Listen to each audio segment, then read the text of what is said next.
Assalamualaikum warahmatullahi wabarakatuh. Sebelumnya izin memperkenalkan diri, nama Suzy Oktarianisa, Prodi Diplomatika Kebidanan, NIM P05140121051. Sebelumnya di sini saya akan menampilkan video tentang ukuran kepala panggul, ukuran kepala janin, serta mekanisme persalinan. Terima kasih. Yang pertama ada passenger atau jalan lahir. Jalan lahir dibagi menjadi beberapa bagian. Yang pertama itu bagian atas.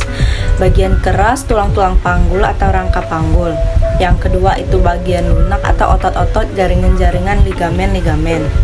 Selanjutnya ada ukuran panggul. Untuk pengukur ukuran panggul itu menggunakan yang pertama itu pita meter, yang kedua itu jangka panggul atau Martin, Oeseader, Collin, dan Beudeloke. Yang pertama ada A, pelvimetri klinis dengan pemeriksaan dalam atau pelvimetri renggonoleis. Yang kedua ada ukuran panggul. Ukuran panggul itu distansia spinarum, jarak antara kedua spina iliaca anterior superior yaitu 24 sampai 26 cm. Yang kedua ada distansia cristarum, jarak antara kedua krista iliaca kanan dan kiri yaitu 28 sampai 30 cm. Yang ketiga ada konjunkta eksterna yaitu 18 cm, lingkaran panggul 80 sampai 100 cm.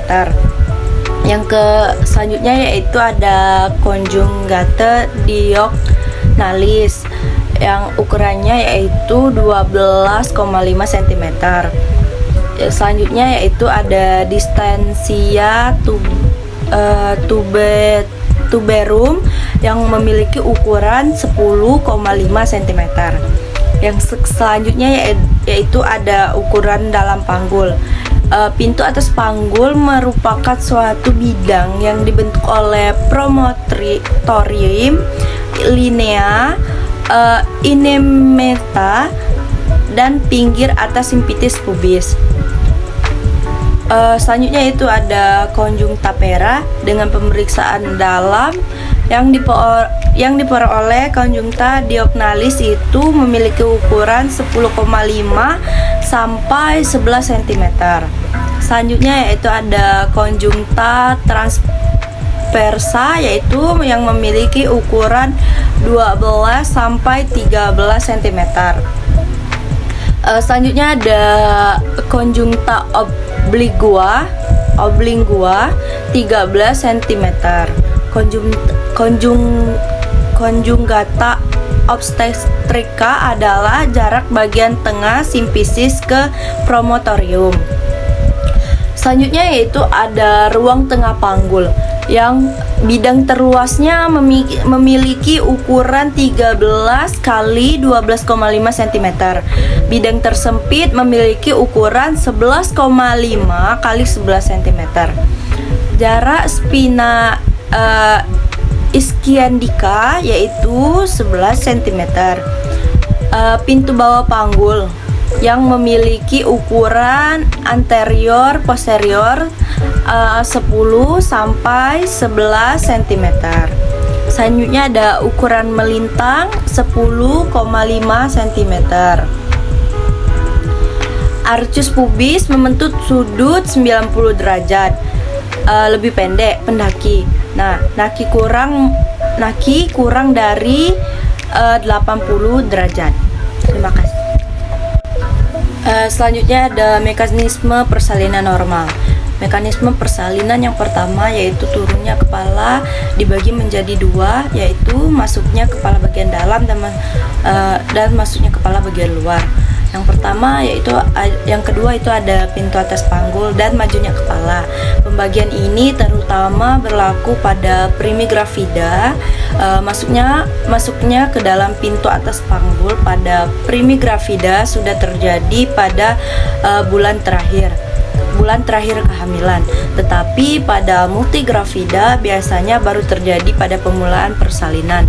Yang ketiga yaitu masuknya kepala dalam pintu atas panggul, biasanya dengan sutura sagittalis melintang dengan pleksi yang ringan. Selanjutnya itu masuknya sutura sagittalis terdapat di tengah-tengah jalan lahir, ialah tempat di antara simfisis dan promotorium. Maka kepala dikatakan dalam skintalimus dan skintalimus peritel depan dan belakang tingginya sama. Jika sutura sagittalis agak ke depan mendaki simfisis atau agak ke belakang mendaki promotorium, maka posisi ini disebut dengan esinklitismus. Maka posisi ini disebut dengan esinklitismus. Pada pintu atas panggul biasanya kepala dalam esinklitismus posterior yang ringan.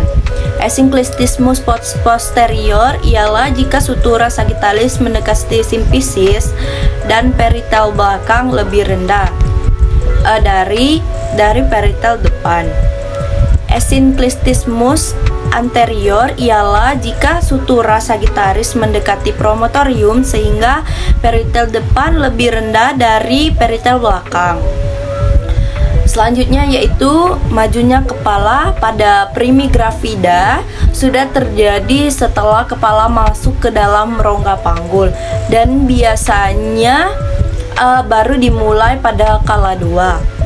Pada multigravida sebaiknya kemajuan kepala dan rongga kepala tersebut ke dalam rongga panggul terjadi bersamaan yang menyebabkan majunya kepala. Adapun penyebabnya yang pertama itu ada tekanan cairan intraterin atau tekanan langsung oleh pundus pada bokong. Selanjutnya kekuatan meneran, melurusnya badan janin oleh perubahan bentuk rahim. Yang ketujuh yaitu penurunan terjadi selama persalinan oleh karena daya dorong dan kontraksi dan posisi serta peneranan selama kala 2 yang ibu alami. Yang ke-8 itu ada fiksasi atau engagement merupakan tahap penurunan pada waktu diameter bilateral dari kepala janin setelah masuk panggul ibu. Yang ke-9 ada descensus. Descensus merupakan syarat utama kelahiran kepala karena terjadi adanya tekanan cairan amnion, tekanan langsung pada bokong saat kontraksi, usaha meneran, ekstensi dan pelurusan badan janin. Dan ada asuhan persalinan dan bayi baru lahir tersebut. Yang selanjutnya ada fleksi. Fleksi itu penurunan kepala selama kala 2 agar kepala bagian terkecil masuk ke panggul dan terus.